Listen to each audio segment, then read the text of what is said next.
Hello friends, السلام علیکم and welcome to my channel. دوستو 1919 کی بات ہے جب امریکہ کے شہر بیروفیلز میں ایک لڑکا رہتا تھا۔ اس لڑکے کا نام ڈیوڈ کروسول تھا اور اس کی عمر 11 سال تھی۔ ایک دن یہ لڑکا اپنے دوستوں کے ساتھ ایک ایسی شیطانی رسم کا حصہ بن گیا جس کے ذریعے شیطان کو بلایا جا سکتا تھا۔ اس کا ماننا تھا کہ یہ لڑکا اس بات سے انجان تھا کہ یہ اتنی بڑی مصیبت کو دعوت دے رہا۔ شیطانی رسم کے بعد اس لڑکے کی زندگی پوری طرح سے تبدیل ہو گئی تھی۔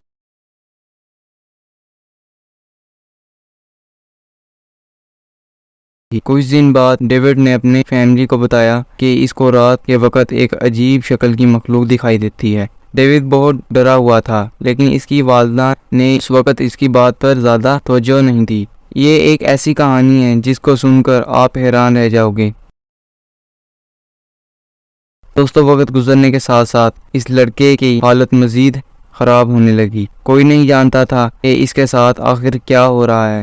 یہ لڑکا اچانک سے چیخنا چلانا شروع ہو جاتا۔ اس کی یہ حالت دیکھ کر اس کی فیملی بہت زیادہ پریشان ہو گئی۔ دوستوں، پھر اس کی بڑی بہن ڈیبی نے اپنے منگیتر آرنے جانسن سے اس کے بارے میں بات کی۔ آرنے نے ان حالات میں اپنا گھر چھوڑ کر ڈیبی کے گھر شفٹ ہو گیا۔ رات یہ سب لوگ ایک ہی جگہ پر موجود تھے جب ڈیوڈ کے ساتھ ایک عجیب واقعہ پیش آیا۔ اس کی فیملی کے مطابق کوئی پراسرار طاقت ڈیوڈ کا گلا دبا رہی تھی، یہاں تک کہ اس لڑکے کا جسم کسی پتلے کی طرح ٹیڑھا ہونا شروع ہو چکا تھا۔ اس لڑکے کے والدین کو اب یقین ہو چکا تھا کہ ڈیوڈ کے پیچھے کوئی شیطانی طاقت لگی ہوئی ہے۔ اگر ان لوگوں نے کچھ نہ کیا تو اس کی جان بھی جا سکتی ہے۔ دوستوں، اس واقعے کے اگلے دن آرنے نے مشہور پیرانارمل انویسٹیگیٹر ایڈ اور لورین سے رابطہ کیا اور ان کو وہاں آنے کی ریکویسٹ کی، اور ایسا کہا جاتا ہے کہ ایڈ کی بیوی لورین جنات اور شیاطین کو محسوس کر سکتی ہے۔ ایڈ اور لورین کو دیکھتے ہی یہ لڑکا کسی انجانی زبان میں بولنے لگا اور اس کمرے میں پڑی ہر چیز خود بخود ہلنے شروع ہو گئی۔ اس کپل کے مطابق یہ شیطان ڈیوڈ کو اپنے قبضے میں کیا ہوا تھا۔ اب اس لڑکے کی جان بچانے کے لیے ایگزورسزم کا عمل شروع ہو گیا، یعنی کہ اس کے اندر سے شیطان نکالنے کی کوشش شروع ہو گئی۔ ایگزورسزم کے تیسرے دن اس گھر میں انتہائی بھیانک منظر تھا۔ یہ شیطان ڈیوڈ کے ذریعے باتیں کر رہا تھا۔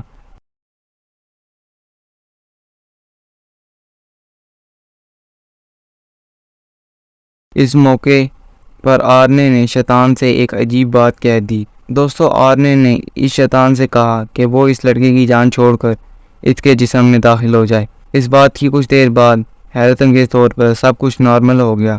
ایڈ اور لورین کے مطابق اس شیطان نے ڈیوڈ کو آزاد کر دیا، لیکن اب وہ کوئی بڑا نقصان کرنے والا ہے۔ ایڈ اور لورین نے اس کے مطابق مقامی پولیس کو بھی آگاہ کر دیا، اور ڈیوڈ کے صحیح ہونے کے بعد آرنے نے اپنے گھر واپس جانے کا فیصلہ کر لیا۔ دوستو، آرنے ایک کرائے کے گھر میں رہتا تھا۔ اس کا مالک 40 سالہ ایلن بونو نامی تھا۔ وقت گزرنے کے ساتھ ساتھ یہ لڑکا اپنی زندگی میں مصروف ہو گیا۔ 16 فروری 1981 کا دن تھا جب اس لڑکے کا اپنے مالک مکان کے ساتھ کسی بات پر لڑائی ہو گئی۔ دوستو، عین اسی وقت اس لڑکے نے خنجر سے اس کے پیٹ اور سینے پر وار کرنا شروع کر دیے۔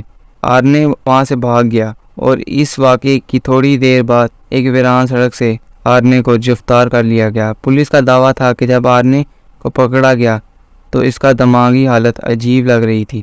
پولیس نے اسے گرفتار کرنے کے بعد اس سے انویسٹیگیشن کرنا شروع کر دی۔ دوستو، انویسٹیگیشن کے دوران اس لڑکے نے ایک عجیب بات کہہ دی جسے سن کر سب حیران رہ گئے۔